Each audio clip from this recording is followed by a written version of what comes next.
Hi எல்லாருக்கும் வணக்கம். ஒரு நிமிஷம் எல்லாரும் இந்த வீடியோ ஸ்கிப் பண்ணாம பாருங்க. எல்லாருக்காகவும் தான் பேச வந்திருக்கேன். ஓகேங்களா? சமீபமாக கேன்சர்ன்ற ஒரு விஷயம் ரொம்ப வேகமாக எல்லாருக்கும் பரவிட்டு வந்துட்டு இருக்கு.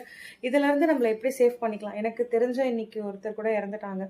ஸோ இதெல்லாம் நமக்கு தெரிஞ்ச விஷயத்தையே நம்ம ஏன் பண்ணாமல் இருக்கோம் அப்படின்னா, ஃபுட் ஹேபிட்ஸ் இதை யாராலையுமே மாற்ற முடியல. சரி, அட்லீஸ்ட் அதுக்கு என்ன பண்ணலாம் அப்படின்னு யோசிச்சிங்க அப்படின்னா, டெய்லி நைட்டு சாப்பிட்றீங்களா? சாப்பிட்டதுக்கப்புறம் கொஞ்சம் கேப் விட்டுட்டு இதை மாதிரி வார்ம் வாட்டர் எடுத்துக்கோங்க. வார்ம் வாட்டர் எடுத்துகிட்டு பசு மஞ்சள் பொடி, ஓகேங்களா, பசு மஞ்சளோட தூள் சில ப்ராசஸ் பண்ணி முடிஞ்சால் பண்ணி வாங்கிக்கோங்க. அப்படி இல்லையா, பசு மஞ்சளை பொடி பண்ணி மிளகு போட்டு இந்த மாதிரி நிறைய.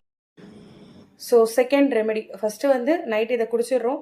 மார்னிங் எழுந்தவுடனே கன்ஃபார்மாக ஒரு வாரத்துக்கு 3-4 வாட்டி டீடாக்ஸ் வாட்டர் எடுத்துக்கோங்க.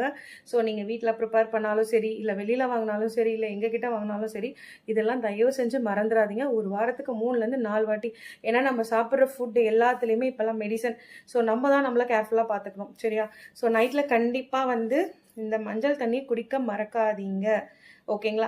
காலையில் டீடாக்ஸ் வாட்டர், அதுக்கப்புறம் ஒரு நல்ல டிஃபன் சாப்பிடுங்க. நல்லா டிஃபன்னா இட்லி பூரி பொங்கல் சொல்லலை, பாரம்பரிய அரிசியில் இப்போ எல்லா இடத்துலையும் கிடைக்குது, எங்ககிட்டயும் கிடைக்குது. உங்களுக்கு எங்கே பிடிக்குதோ அங்கே வாங்கிக்கோங்க. தேங்க்யூ.